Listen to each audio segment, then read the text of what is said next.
Hey, please. Hello, are we recorded? Okay, such an honor and a privilege to give this workshop. This is actually my first appointment. I'm at Keolumani United Methodist Church in Kailua, Hawaii. And as you could see, I'm actually in my PowerPoint presentation. This is a new feature on Zoom that I'll be talking about in a little bit. If you do a Zoom worship, if you have a PowerPoint for your sermon, you could actually place yourself into that PowerPoint. And I think it really packs a punch. You could make yourself bigger or smaller. You could point to different things in your presentation and to really make it interactive. But today I'm going to be talking about all the different elements that I typically use to put together a virtual worship, and it could definitely be applied to any kind of Zoom worship. You can make pre-recorded elements, and then you could obviously play it in your Zoom worship. Or if you could also play it Facebook Live if you use something like Switcher Studio. So yeah, these are some of the things that I'm going to be talking about. Zoom is something that is very comprehensive. We're using it right now. It has a lot of functions, and then a lot of times people aren't aware of all the different ways you could customize Zoom. There's a lot of tools, there's a lot of different settings. So I'm going to be talking about those things today. And it's really important to get your settings just the way you want them to create a really great uh, worship or meeting experience on Zoom. So whether you do a Zoom worship or you just do a lot of Zoom meetings, all of us have had to get really accustomed to Zoom because of, just the time period that we're in. So this is the Zoom settings in your home screen. So if you open up the application, I'm sure all of us have downloaded Zoom. If you open up the application on your computer, this is what shows up. This is your home screen. It has, your meetings, your scheduled meetings that's about to happen. And what's really important is this red dot right here. It's this little dot. I circled it. I think Zoom should make this dot much bigger. It's unfortunately very small. It's easy to miss. But this dot is very important because that's the settings in your home screen. And these are the settings that you want to access pretty frequently. So you click that. And you have all your settings. So as you can see, you have your general, your video, your audio, share screen. So you want to tweak all these settings just right for whatever you're doing, whether it's a virtual worship or you do a lot of Zoom meetings. For the general setting, I usually just keep it as is. But very important is the video. So I usually do the HD, so I come out very clear. I do mirror my video. And I really, really appreciate this feature, touch up my appearance. Thank you, Lord. It just makes it just makes your face like a little bit touched up. I really like this adjust for low light feature. So if you're at home and the lighting isn't good, it'll illuminate your face a little bit better. So these are the settings that I use. Also keep in mind, Zoom takes up a lot of energy from your computer. So if you do the HD settings and you're running kind of like on low Wi-Fi, or if you have you're having one of those internet faulty days, then maybe you would turn HD off because it does take a little bit more energy out of your computer. So for share screen, one of the settings that I really like doing is when you just want to share a particular window, like you just want to share your Word document with everyone, or you just want to share your PowerPoint, the default is full screen, and it automatically make that what you're sharing your full screen. And I actually don't like that because I still want to see that window separate. Whether I'm sharing if you're sharing your whole desktop, then that's just going to be your full screen. But if you're just sharing your PowerPoint, I want the PowerPoint over to the side and I want whatever else. Because if I'm going to show my PowerPoint and I'm going to reference a Word document, I want that to be right next to it. So I recommend doing maximize window to click that. And everything else, I just keep, scale to fit, shared content to Zoom window, side-by-side mode, silent system when sharing desktop. So that's something that I do. The share screen option, I'm going to go more into it later. There's a lot of different ways to customize it, and it's a really great tool. So for this one, I think this is really really important. I don't know where to put myself, but as you could see, I have my fingers up in this picture. So this is your virtual background. If you want a virtual background, I recommend, you just click the plus sign, right? The plus sign right there. You just upload a picture from your computer, whichever picture you'd like, and you have your virtual background. What I recommend is getting a green screen. So even right now, I'm in my office, I have a green screen behind me. If you don't have a green screen and you just do the virtual background feature, when you put up your fingers, like I'm doing in this picture, you will get webbed fingers, or sometimes, I don't know if you've been in Zoom meetings, someone has a virtual background, but the computer can't tell what is a background and what is you. So they kind of look like a premonition, right? They come and go, they're a ghost or half their face is missing. So I recommend getting a green screen. It's $20 on Amazon. And then right away, the computer can compute, okay, these are her fingers, everything else is a background. So after that, when you get a green screen, you click in, I have a green screen. So right here, you click that, you click the color of the background, which is a green screen, and it's very professional. It'll know exactly what is you and exactly what is the background. So I really encourage everyone to do that feature because that's just, it really makes it look professional. So another feature that I think is really important is the Zoom recording feature. So what I recommend is if you do a Zoom worship, to definitely edit it afterwards, because Zoom worships often have a lot of pauses, someone's trying to share a screen, or as you're probably aware of so many times, I've been guilty of this, or you're changing from different speakers, or someone is supposed to read the scripture, but they don't know, and there's that pause. Definitely recommend putting it in iMovie and just editing it a little bit just to cut out those pauses. So if you do that, if you put in a Zoom worship into iMovie, it does something strange where after you edit it and you render it, it makes your voice like 3 octaves lower, and it just comes out slower and choppy. Definitely click optimize for third-party video editor. So that way, when you put in your Zoom worship, you edit it, you render it, you sound just the way you should sound, and you're not choppy. It's smooth. Keep in mind, this does take up more energy from your computer, again, like everything else on Zoom. So if you're running on low connectivity, or your computer's being very slow, you have a lot of programs open, definitely keep that in mind. That might be affected if you do this. But if you do a Zoom worship, I recommend trying, to close whatever other programs you can, and just to have a computer that's really reliable, fast, and click this Zoom third-party editor. So I'm going to be talking a little bit about shared screens. So this is a feature that we obviously have to use a lot in Zoom. So when you are in a meeting and you click share screen, it's on the very bottom. You click that, and there's all these different options. Whatever application is open is an option to share on Zoom. So the first option is always your desktop, and that's your entire screen that you could see. For whiteboard, that is just a whiteboard, and you could just write stuff.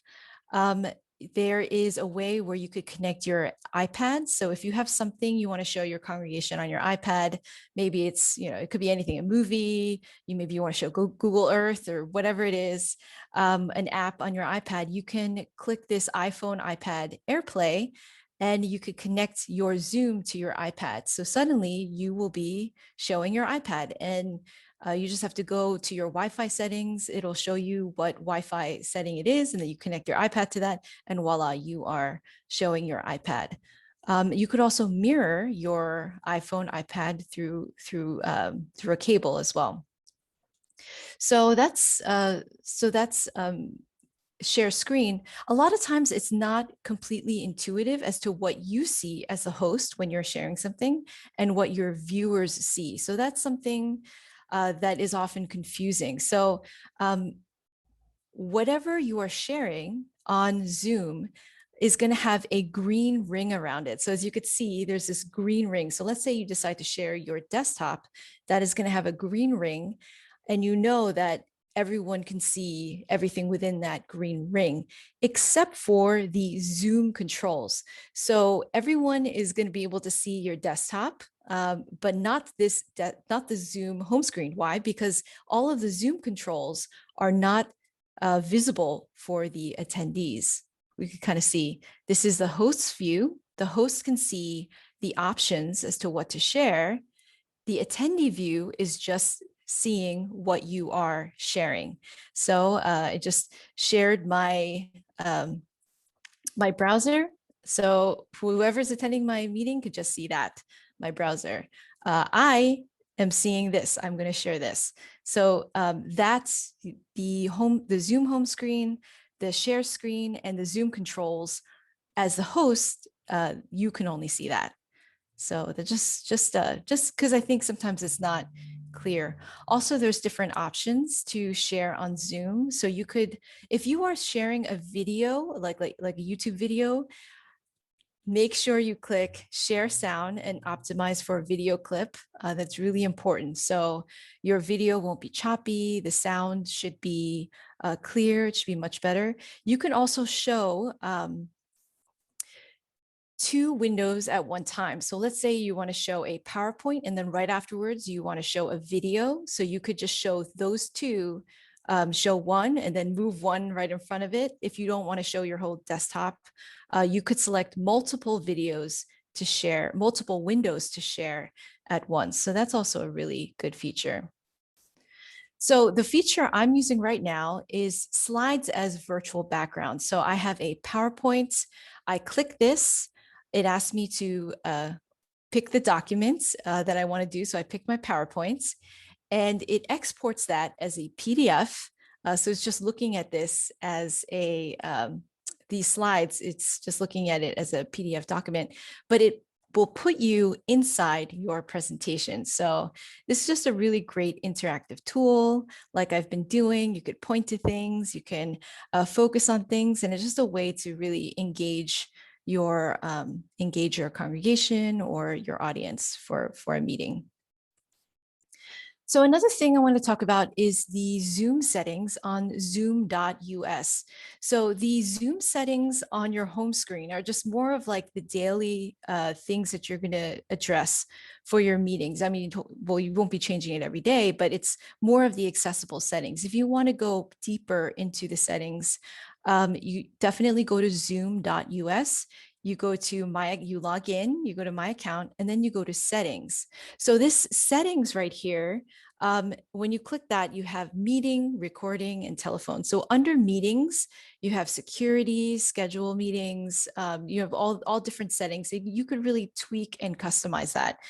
So Zoom got a lot of flack, I think, in the beginning because it was considered not secure. You could actually have end-to-end encrypted meetings if you'd like. It's kind of a pain because everybody needs to have like everyone needs to have like a 9-digit code, but it would be an end-to-end encrypted meeting. So if you have like a top secret board of trustees meeting or something, but anyways, just the regular, typically just a regular passcode Zoom meeting would suffice for most churches' needs. But that's all in the zoom.us website.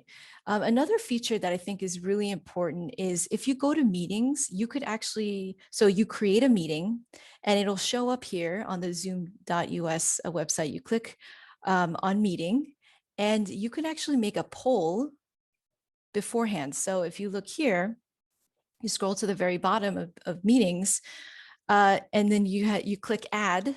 and you can actually create a poll. So Mentimeter is also great as well. But let's say, during your Zoom worship, you want to ask everyone a question. How do you feel about going back to in-person worship, right? You could write these polls ahead of time. Or, for my church conference, or what was it? One of my church conference meetings, we had to pass our budget. So do you pass this budget? Yes or no? You just create the questions, and then you create the multiple choice answers. So for this one, I just typed in, how do you feel about going back to in-person worship? And, not ready, yes, Lord, interested with caution, undecided. And then you just, when the meeting starts, you click the poll icon, and then the poll will show up. And in real time, you could see what the feedback is. You could see how many people are saying which answer, and then afterwards, you could see who actually said what. So yeah, that's I think is a really good feature within the Zoom program. So now I'm going to talk a little bit more about some of the technical stuff. So for me personally, I'm at Keolomani United Methodist Church. We're a small church, somewhat limited resources, and it's just me. So I don't have like a tech team. I don't have a camera crew, even like a worship team. We have a choir, but a lot of our members are kind of at high risk, and are during this COVID season not leaving their homes. So I really had to get creative and to look at what resources are out there, because I was working with limited time and somewhat limited resources. So these are some of the tools that I came upon that really went a long way without breaking the bank. So here, so you could see visuals. I use a website called Storyblocks, and Storyblocks is just a stock video website. It's very affordable, but it has a huge range of stock footage. And then one of the greatest recommendations, and I got many great recommendations from Pastor Tom, is Soundstripe.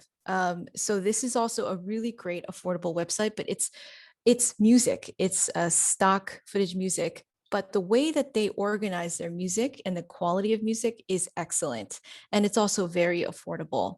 And when you download this, if you do the subscription, you download it, you get the license to use that music. So you're not going to have a problem getting flagged on YouTube or anything like that. So this has been very useful.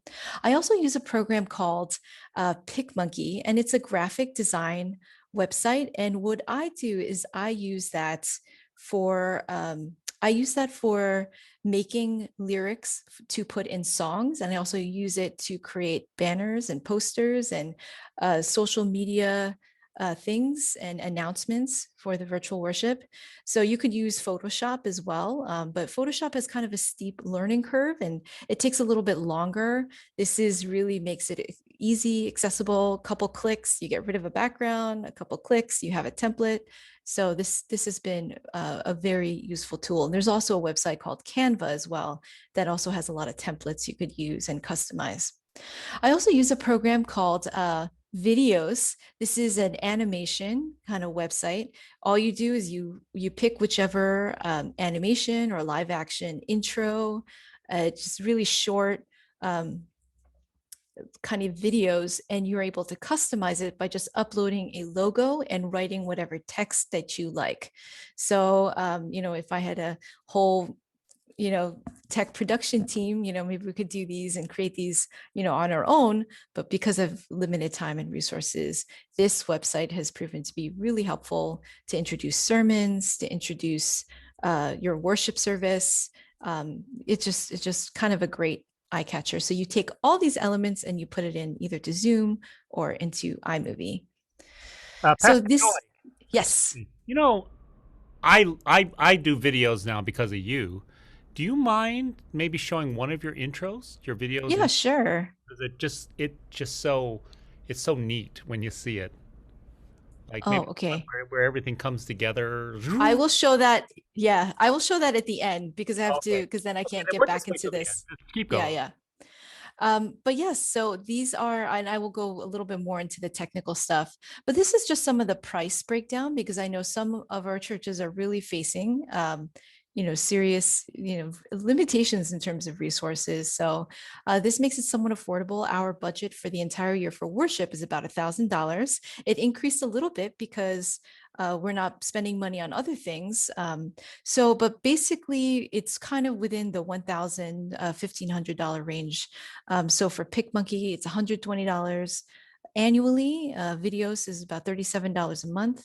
Storyblocks is $200 a year, which I think is a great price for what you're getting. Soundstripe is $140 a year. YouTube music, if you go to YouTube channel and go to YouTube Studio, they have a whole bunch of background music as well. That's completely free. That's another recommendation from Pastor Tom. But Um, no longer free. I'm sorry. oh, it's no longer free. Okay, I Stick, haven't visited stick, in a yeah, while. stick to Soundstripe. That's what I use. Oh, I see. Okay. Thanks for that update. Okay, so it's no longer free, but that's also an option. And then iMovie comes free with any MacBook. If you use like Adobe Studio or something else, it's you have to pay for it, but it's the same kind of concept. Taking a bunch of media clips and you're dragging it into the editor pane. So I'll be going over that in a little bit. And then Switcher Studio, like Pastor Tom mentioned, is just like a switchboard where you could go between a recorded service, a live service. It's all in one panel, and then you kind of click, and it could show it broadcast it Facebook Live. So we used that in the beginning for us, but we later ended up just premiering it on Facebook. But this is also a really great tool if you are looking to do a Facebook live stream. And one of the things that has proven to be a really great purchase for me personally is the 2 terabyte hard drive. It's about $60 a month, $60 on Amazon. And this has been really, really important to me because whenever I download footage from Storyblocks or when I download music, when I download my services, all of my services are about 3 gigs at least. And it obviously takes up a lot of room. And if I want to access it again or access whatever I've downloaded, if I put it on the cloud, I got to wait for that to download. It takes a lot of time. So I just always have my hard drive ready and I'm able to access whatever I've downloaded, right here. So this has been a really important purchase, around $60 on Amazon. There's a lot of different varieties as well. The green screen, $20 on Amazon. Don't try to just say, oh, I'm going to get some green fabric because it's not going to work. It's actually, you're going to get less quality and it's not going to work as well. And it's going to be more expensive. So the green screen is just bright green, kind of thick fabric. And you could put it up in your office and at home. And it really makes a clear presentation. If I didn't have I tried this actually at home with my house curtain instead of my green screen the other night, and it didn't come out well. Now I'm in my office with my green screen and it comes out perfectly fine. So definitely recommend a green screen. And it comes with clips. You could hang it up on your curtains. You could hang it up in all different ways. But yeah, that's been a really great purchase. And then Canva is just like Picmonkey, has a bunch of templates for posters, Facebook posts, and then you download it and you could turn it into a PDF or you could download it as a picture. And just like Picmonkey, you could put it into a movie editor for announcements as well. So total, it's around $1,400 or about $1,500 if you want to go through the whole thing with the Switcher Studio. If not, it's about $1,000, and you could have a really great virtual worship with just that amount. So this is a picture. This is actually where I am right now. If I could literally, this is me. I'm at my desk and I just have my green screen hung up in my office and I use something really not high tech. I use command strips. I put it on the flush side of the Velcro that it comes with and no one's going to get angry. I don't have to drill holes into my office, but I just put that up. And these clips are incredibly strong. It could clip on anything. So I just hang it up and then I put a iPhone stand in my office, and I just put that, and I record in my office. And that's because we actually have a preschool in our sanctuary Monday through Friday. So if I waited all the way to Saturday to record in my sanctuary, sometimes I would have problems, with iMovie, something not working, something not rendering, and that'd be up all night. So sometimes I record on Thursdays or, or late Fridays. I could do that in my office, and I could have the worship ready by Sunday. So I'm going to go a little bit into iMovie a little bit later, but this just kind of shows, with the green screen footage in iMovie, you put the picture of the background. So if you can see here, this is a picture of my church sanctuary. And then I put the footage of me in my office with my green screen behind on top. And then I click this feature right here, overlay, and then I click green blue screen, and suddenly the two footages come together. And one of my concerns with using a green screen is wrinkles, right? As you could see, it looks like the sanctuary is falling apart, but this is actually a wrinkle in the green screen. But if you take your eraser and you take the eraser, you select the eraser, and you just hover it over wherever the wrinkle is, suddenly the wrinkle disappears. Voila, it's gone. So it's, you don't have to worry about, sanctuary looking like it's about to fall apart. You could just, you could touch it up, and you could do all sorts of things. I know a lot of people have that concern. Also to note, sunlight does not actually work well with the green screen. So the green screen, if the light is going through the green screen, then you are it kind of looks like you have a green outline or a green halo. And also the brightness, if the sunlight is on your face, then suddenly the computer has trouble distinguishing you from the green screen. So definitely, if you do the green screen, make sure you are indoors. The best lighting is like just regular LED fluorescent lights, or nowadays they have a lot of iPhone stands that come with a ring light. So that works really well.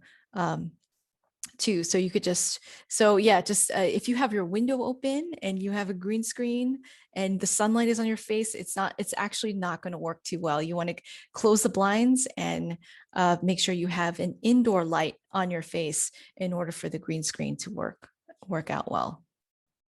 So I'm going to show a quick story a little bit. So I'm going to go through the PowerPoint, but I'm going to show a quick story in a little bit where I talk about something that happened to me. With the green screen footage, I could tell the story. And as before I had the church sanctuary behind me, but the background can always change in iMovie. So, I had the picture of the sanctuary at the bottom in the video editor, and I had the picture of me with the green screen on top.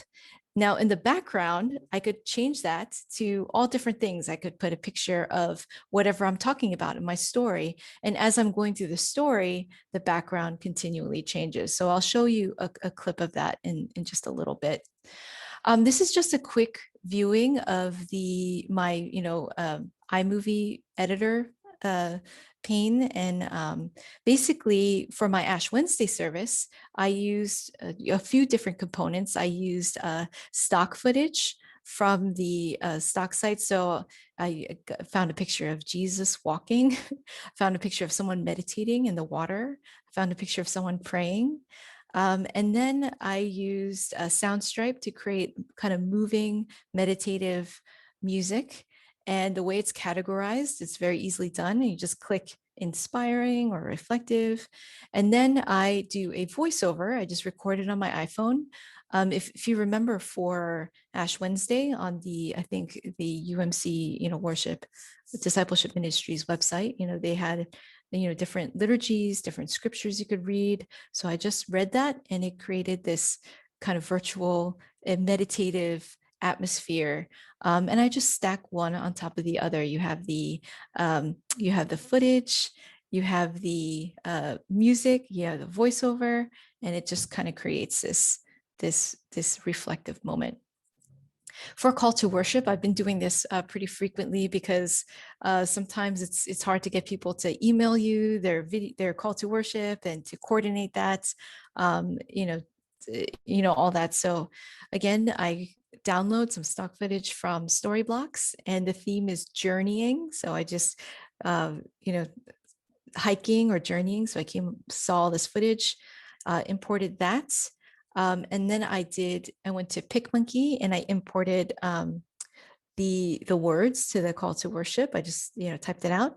And then I did a voiceover saying the call to worship. So I just kind of stack these all together, and then it creates a call to worship kind of experience. So I'm going to be going over these in a second. So I'm going to go over some of these slides, and then I'm going to actually show you my desktop, and we're going to go through just some of the green screen footage and the videos. But this is what videos looks like.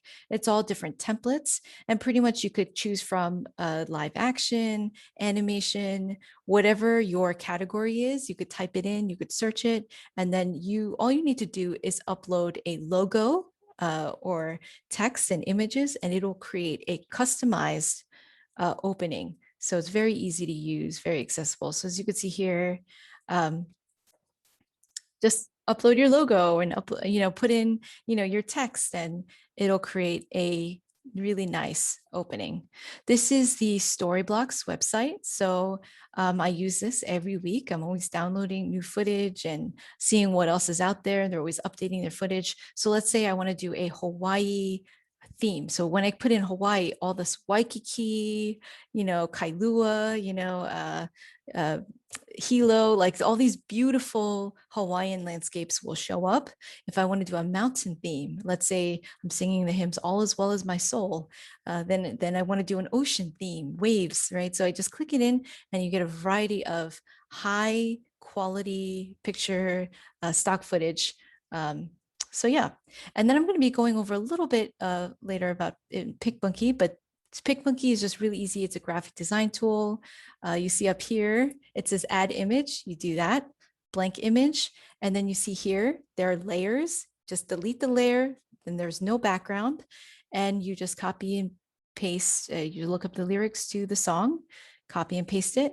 You save the image, and then you drag it into Imovie, and it has no background. So you don't have to, as the song is going, the stock footage is showing, you have the lyrics to the song.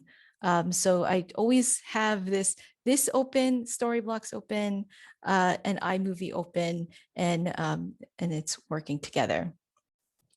So as you could see, another great thing about Picmonkey is you could take out the background of your picture, and you could put in really dynamic text. Whenever you upload a YouTube video, all the YouTube gurus, they always say, make your own thumbnail. I'm guilty. I don't always do this. But this is also a really great way to do that. You could create a really nice, take out your background if you'd like, create a really nice thumbnail, put in some bold dynamic text. What was in a YouTube? They say, don't use red or white, but use yellow, blue, green. They have all these different websites suggesting, but you could take out your background, put in bold text, and yeah, you could create posters.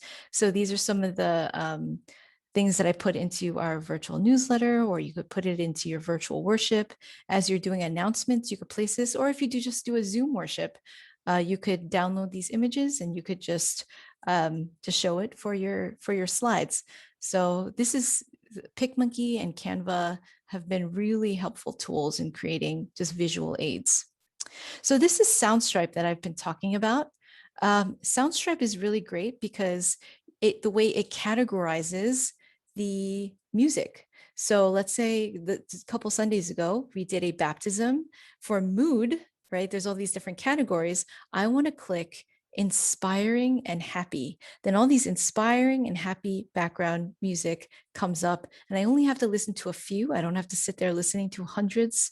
And then for Ash Wednesday, I want a music that is reflective, calm, and moving. So, it has these different categories. If you click this plus sign, there has these different categories. I've never had to listen to more than 6 at once. Usually it's just so well done. And so the music is so well produced. I only have to listen to a few, and I'm like, this is the one I want. And it's been really helpful. So now I'm going to kind of walk through some of the technical stuff, and I'm going to have to do a new share. So I'm going to kind of walk through some of the technical stuff that I did. I'm going to show you a video clip of, I'm going to show you a video clip of some green screen footage that we did for Christmas. So I'm going to show you what it looked like before it was edited in Movie with the music put in, and then after. So I'm going to show this.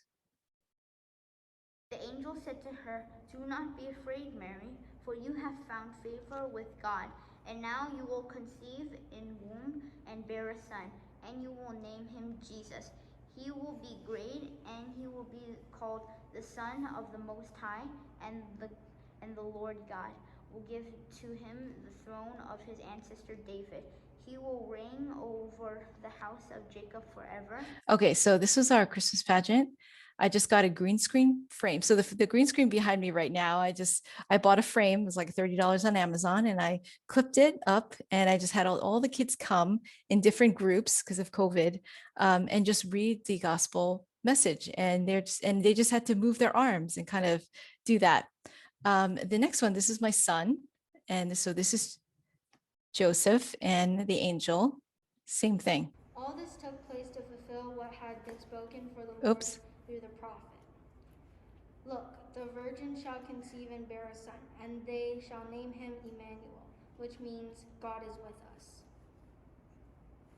Okay, so just kind of awkward. Someone just reading the scripture. This is the Christmas, this was our Christmas service. So this is after I put in the music and I put in the background footage that I got from either Storyblocks or just an image on Google. Your son, and you will name him Jesus. He will be great, and he will be called the Son of the Most High, and the Lord God will give to him the throne of his ancestor David. He will reign over the house of Jacob forever, and of his kingdom there will be no end. Mary said to the angel, "How can this be, since I am a virgin?" The angel said to her, "The Holy Spirit will come upon you, and the power of the Most High will overshadow you. Therefore, the child to be born will be holy, and he will be called the Son of God. And now your relative Elizabeth, in her old age, has also conceived a son, and this is in her 6th month for her who was said to be barren. For nothing will be impossible with God." Then Mary said, "Here I am, a servant of the Lord. Let it be according to your word." Then the angel departed from her. Okay, so big difference, right? You have the background, you have the music. So Soundstripe, I typed in Christmas and moving, and I just put that, picked a couple, and I just picked that in. So you just took like a very awkward kind of nothing, just two kids just waving their arms around, and made it something, little bit more high quality looking. This is my son. Her husband Joseph, being a righteous man and unwilling to expose her to public disgrace, planned to dismiss her quietly. But just when he had resolved to do this, an angel of the Lord appeared to him in a dream and said, "Joseph, son of David, do not be afraid to take Mary as your wife, for the child conceived in her is from the Holy Spirit. She will bear a son, and you are to name him Jesus, for he will save the people from their sins." All this took place to fulfill what had been spoken for the Lord through the prophet. "Look, the virgin shall conceive and bear a son, and they shall name him Emmanuel," which means God is with us.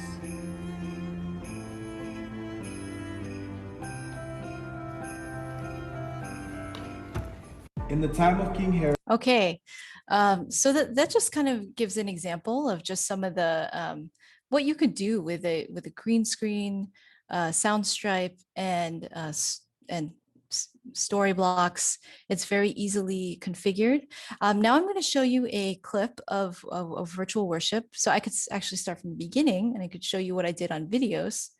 So this was one of the options. I just uploaded our logo. The music could have been better.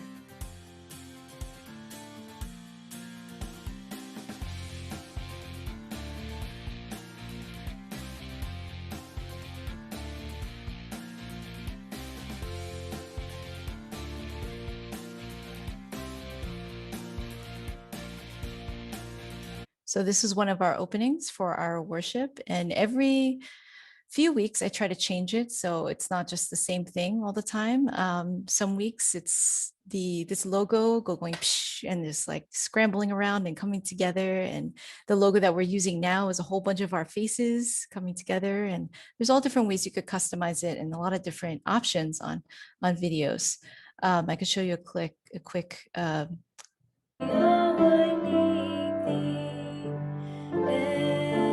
I'm sorry you have to hear me sing, but there's just here's the lyrics and here's the stock footage and the music in the background.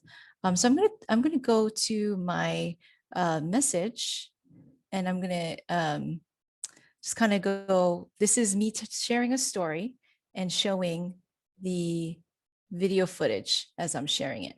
Holes in it where you stick scissors. I was trying to find a picture of it, something like this.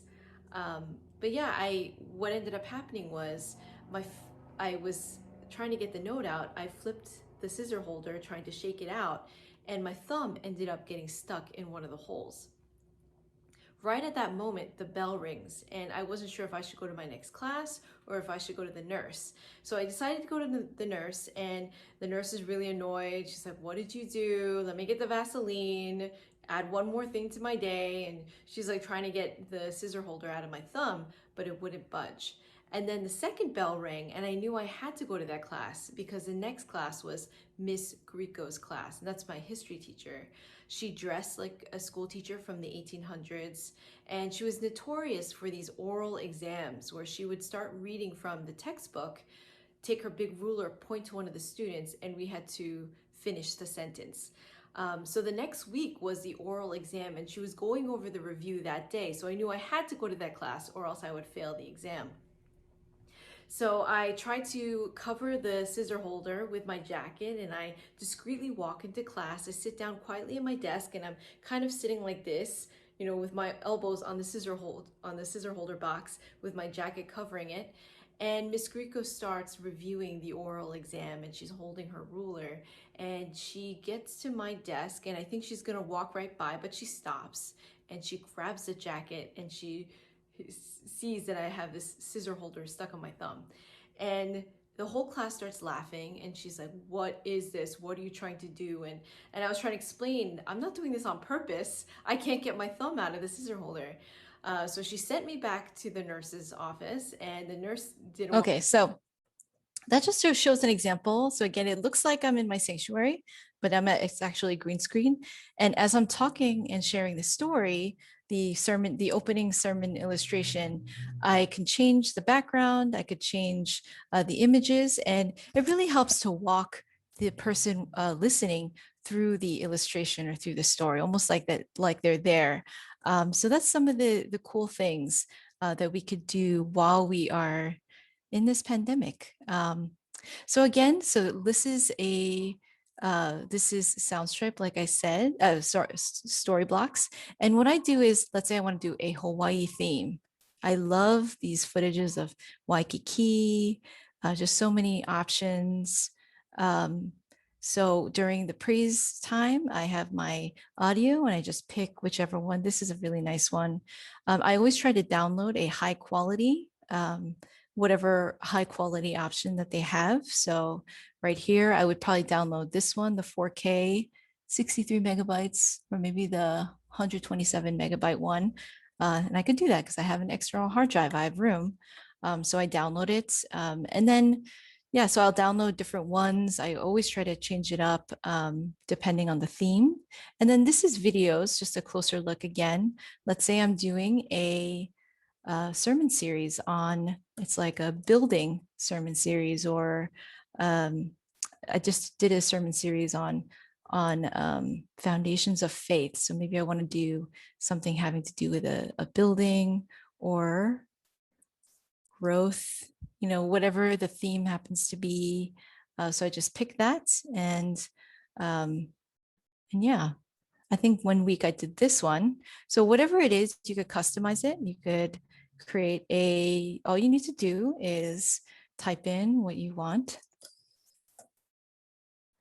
Foundations of faith, right? And then your colors, your audio, and then you click continue, it kind of shows you a preview of what it'll look like, and then you download it. So I could show a quick, this is one of the ones that I downloaded.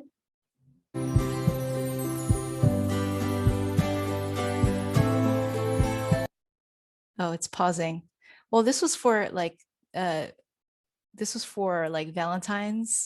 the love theme. So I just clicked one of these love ones and I typed in the sermon title.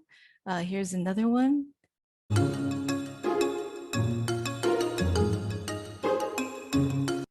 Okay, unfortunately they're all pausing, but same thing, I just put in the logo and I just picked it and I put it in the virtual worship, and it just kind of makes your eyes pop. So here, I want to kind of go over quickly some of this stuff in Picmonkey. If you have a song and you want to put lyrics to the song, just real quick, you do, add image. Oops. Sorry. You do new image, create new blank canvas, and then I usually do a Facebook post, and you could adjust the size. And then you unclick this, delete layer. This is all being recorded, so if you ever wanted to just take a look, you add the text. And let's say you're doing this song, "It Is Well With My Soul." My church loves that song. Copy and paste. So you just look up the lyrics, copy and paste the first verse. I like to do some kind of outline. I don't know why it's always orange. Do white. And then I download that. Make sure I keep in mind where I downloaded it. It's on the how-to workshop. So when I open iMovie and I have my how-to workshop movie walkthrough, and I have the song, "It Is Well With My Soul." This is the audio recording.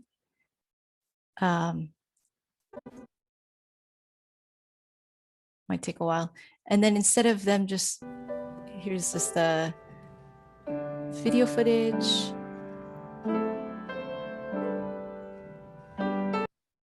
And then when it gets to the lyrics.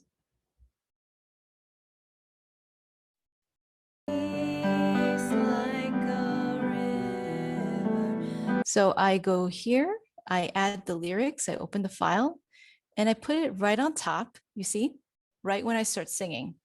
But this has problems because first of all, it's going to try to expand it. That's what iMovie does. It tries to, when you do a slideshow, it's really cool when the pictures just kind of expand as you're going. So you have to change that. You do fit so it doesn't change. You do overlay feature, then you do picture in picture. And that's why it's so important that you took out the background, because you could just expand it. And however long, maybe make it a little bit bigger, however long this verse is, you expand it. So as long as you're singing these words, you expand it and you play it.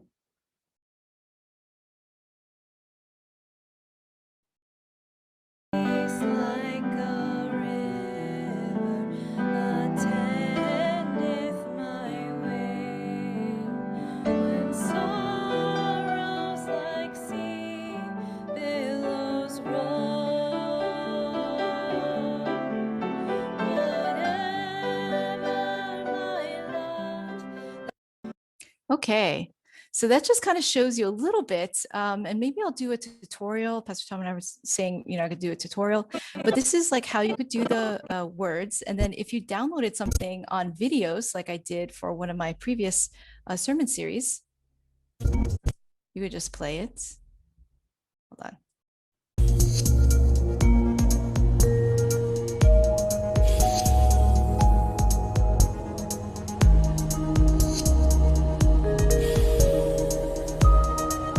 All right, so that was a sermon title, "Church, the Missing Link," right?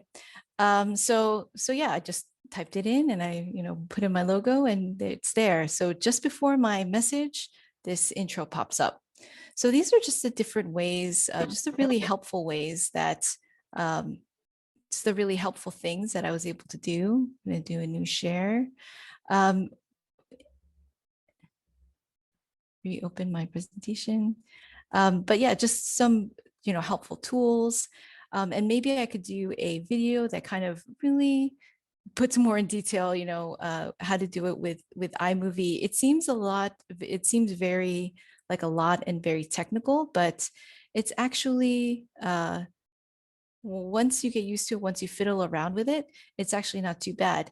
And for a Zoom worship, you could just create a collection of some of these pre-recorded parts. Let's say after every offering, you sing a certain song.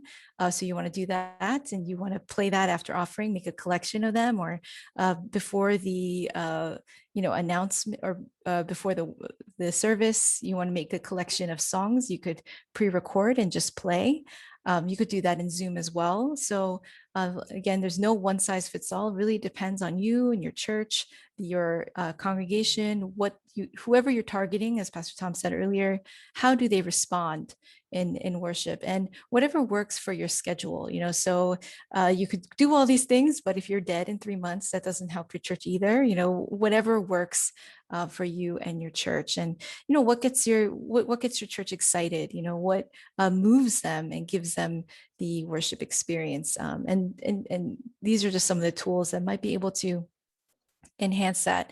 One thing I really noticed as I was watching everybody's virtual worship, as I said, I was very blessed because I could really see everyone's heart and passion for their church, and everybody's trying their very best to reach their church, reach their congregation and their community during this time. And I think you could really see that in the virtual worship or through the Zoom worship.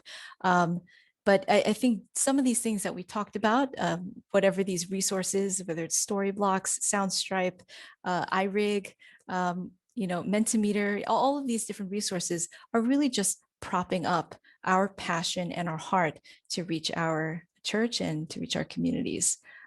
So yeah, that's pretty much it. It was a lot. Are there any questions?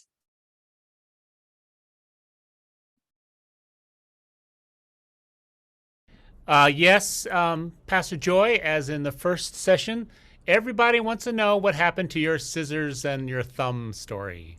Oh, so yeah, I think I went, finally, it was after 3 periods. The nurse actually got Vaseline, and she, just pulled my finger out of that scissor holder, and I was free. But it took a long time, and I was forever known for the rest of that year as the girl that got her finger stuck in the scissor holder. Yeah, I survived.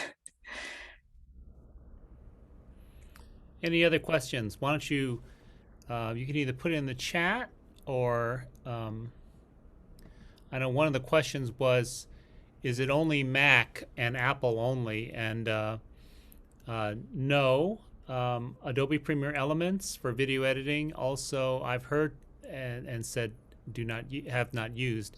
DaVinci Resolve is supposed to be pretty good. And I believe that all those other ones, Storyblocks, Picmonkey, Soundstripe, videos, they're cross-platform. Yeah, you don't have to have a Mac for any of the websites that I mentioned, except for Switcher Studio. You need an iPad, and then for iMovie, that just comes with an iMovie. It just comes with a MacBook. But it's the same concept as whatever video editor you use. You're taking imported media elements and then just dragging it down to your editor pane. If you had to use one, if you're starting out, because you gave a lot of stuff, which is the one that you would say, do this one first? I would say Storyblocks. I would say just go on the website and just look at all the different stock footage and see if, for your Zoom worship or your website or your virtual worship, what are some of the footage that I could use? Because they have everything. They have people praying, they have people looking at the Bible, they have, so for offering, it's like, for offering, somebody is like looking at their iPad, right? Or for Bible study, someone's looking at their Bible. So I would say just go to storyblocks.com and see what footage they have and just kind of experiment.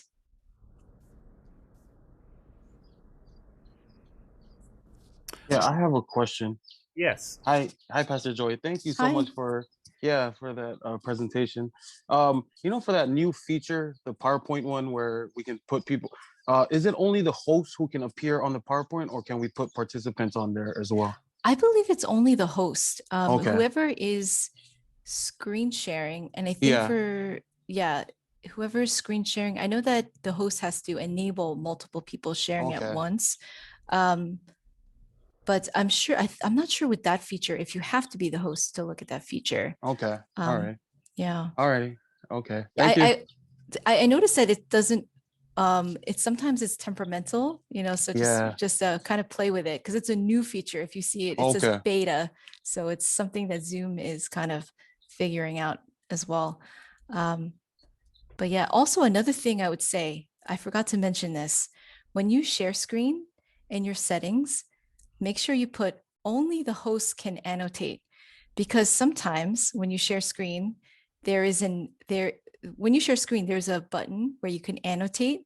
So that means if you have that enabled, which a lot of hosts do by accident, if someone else touches their screen, there will be a line or some sort of drawing during the Zoom meeting, and it'll just the host has to undo it and get rid of it. But a lot of times the host does not realize that they enabled that. So in settings, make sure you put only the host can annotate. And if I do an extended video, I will show a picture of that, because I see that happen a lot in Zoom meetings. Right, and as Pastor Onestock pointed out, we had that problem the first week of the Brit Lectures. We had that mysterious red line. So Yeah. I have put the both and webinar info in the chat box. So please take advantage of that and sign up. It's free for CalPAC members only. Please do not allow anybody else to use that. And I will send out probably an expanded form of my PowerPoint rather than the video. And for Pastor Joy, we'll download that, and she'll do as she said, probably make an edit, and then copies of that. And so we hope that hopefully we'll have that out soon. And we want to thank you all so much for being patient and taking part in this. And we pray that you will have great online ministry. And we just hope that you have a blessed day and blessed tomorrow. Thank you so much. Aloha.